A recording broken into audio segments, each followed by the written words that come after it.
Hey everybody, welcome back to LL2G. I am your coach Keymaker, and today we have Thunder09 returning back for another Kha'zix gameplay review. Today he's in gold elo up against an Evelynn. On the screen you see the matchup rating for League PC thanks to counterstats.net, and we use this as a model to predict who has the advantage in the matchup for Wild Rift.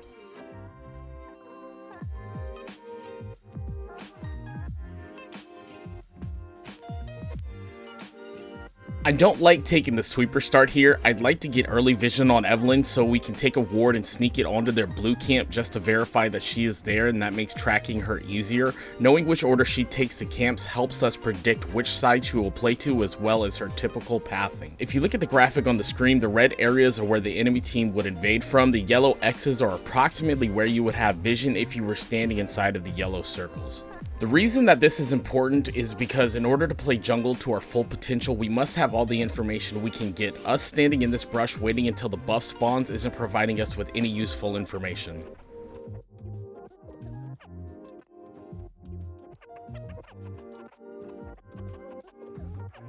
Just like you previously did with the red buff, you should kite these minions closer to the next camp you want to path to. I'm assuming that our next camp is going to be wolves, so you could have shot your W from a longer range and let your raptors come to you. Every second counts.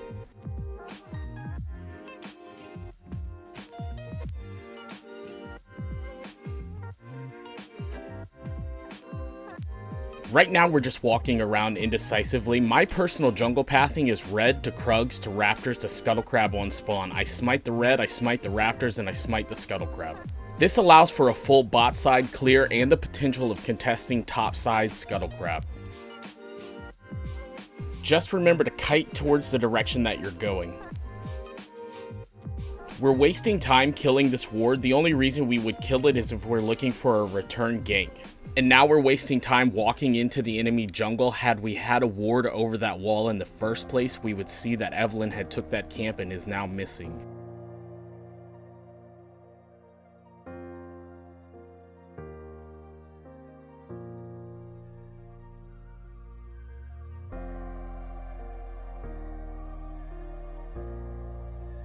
Right here is the point where we should have backed off and went to secure our second scuttle crab. It was a nice reaction from you, but we are out of kill pressure and Lux is unable to join us. Had we not died here, we would have been winning this matchup pretty hard. So we're back on the map. I want to see you check the scuttle crab to see if it's still there. This is low elo, so most time junglers are new and won't prioritize neutral objectives.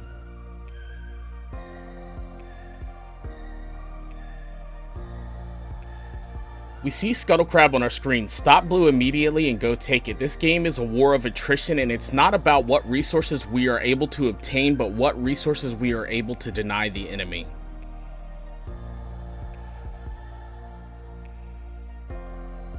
This was a really nice micro outplay against Darius. He was kind of dumb to fight you here in isolation. Good job for noticing it and getting the pick.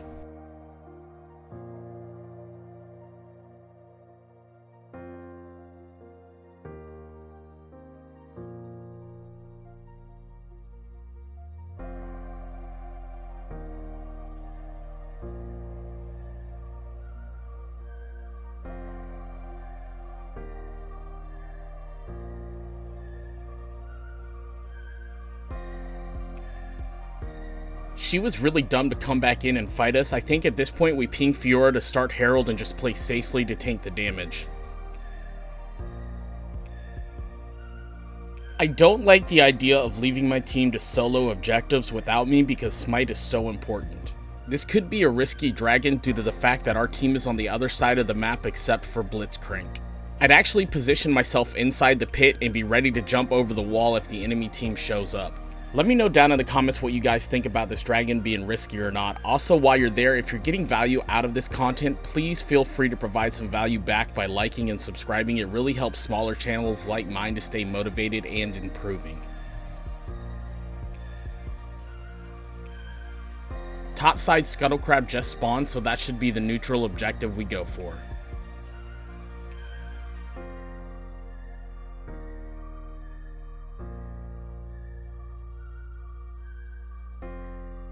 Somehow we make it out alive. However, this flash is extremely unnecessary. We either live or we don't. We don't waste flash for a potential death.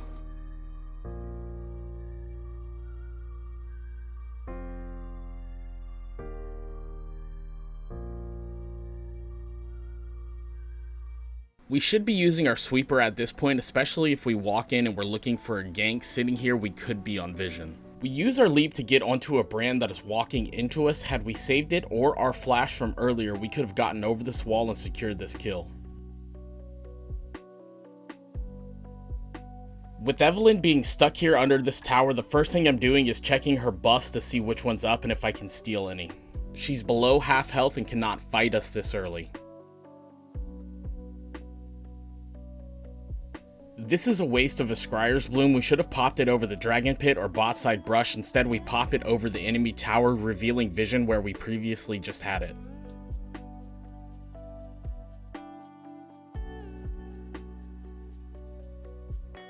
We pick up the kill on Jhin, but I feel it would have been a better play if we had instead jumped the wall into the river brush and approached from that direction. Objectives are spawning in about 35 seconds. Our biggest priority is getting vision on one of these, if not both of these objectives.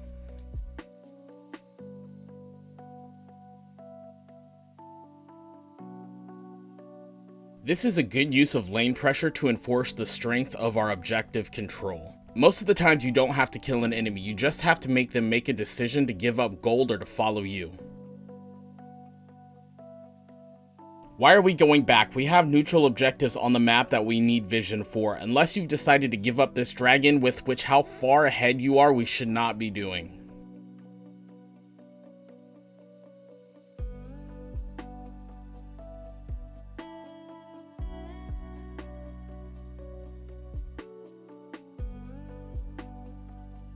Thank God that you secured these kills in Dragon. If not, and they had gotten first tower without Herald and then taken Dragon afterwards, we would have been walking a fine line of handing the enemy team the game.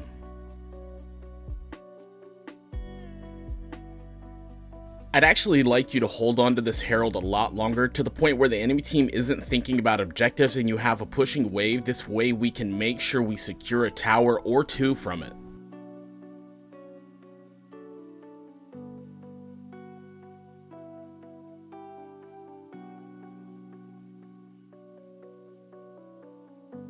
This fight is pretty sketchy, the way we single file into 4 enemy teammates. Luckily, they back off instead of choosing to engage on a target. This is an example of an unnecessary risk that could lead to a potential throw.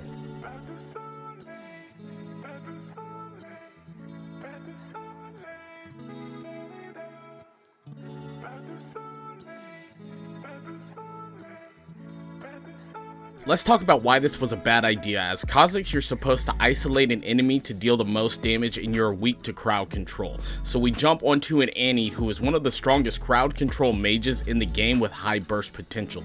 This is an example of picking the wrong priority target.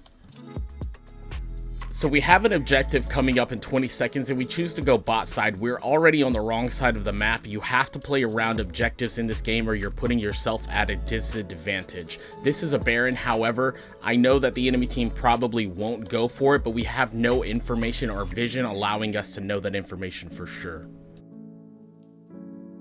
Let's talk about why Evelyn was wrong for a second. As a stealth champion, 90% of your presence in-game is felt through the fact that no one knows where you are. When you expose yourself in a side lane, then you take away that advantage that you had previously. The enemy jungler is dead, which gives us a few options. We either rush for Baron or go back and purchase Black Cleaver for the next fight. Personally, I'd go back and take the item advantage every time.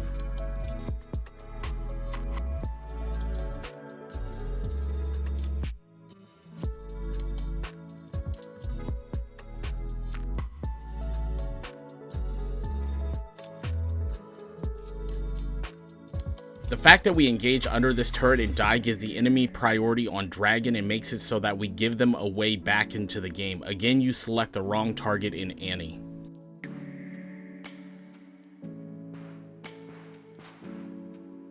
I'm not sure why you think Baron isn't as important as top lane tower. Had you stayed, Tristana could have possibly backed off or taken reduced damage and lived.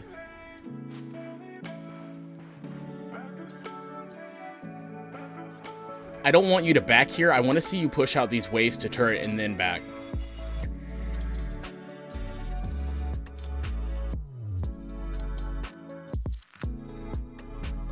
You have Baron, you shouldn't be in your jungle. We should be pushing out towers, and if you are to be in the jungle, it's the enemy jungle waiting to catch someone out on their rotation. After this tower, we should rotate bot lane and help Tristana push for the next tower.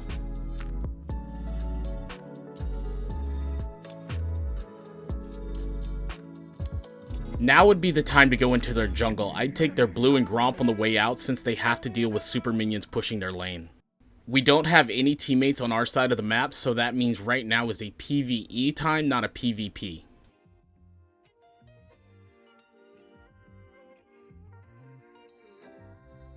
If I'm you looking at the state of the map, I'm not backing off here. I'm going to take their blue and Gromp.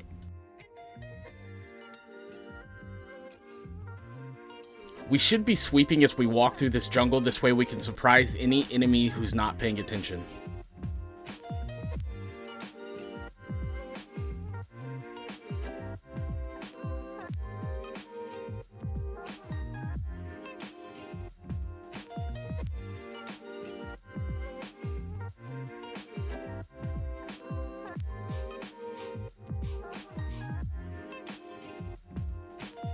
We need to take this tower and then back off. Dragon is spawning and Baron is up. We don't need to overstay.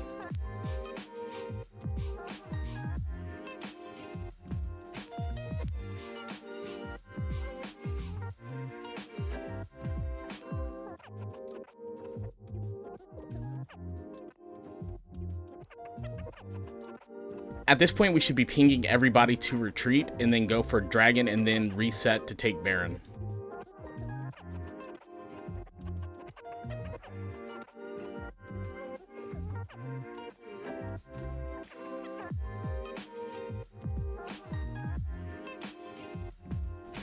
After this, grab the honey fruit and then spam ping Baron. It is important that we make it obviously clear as to what our plans are as the jungler.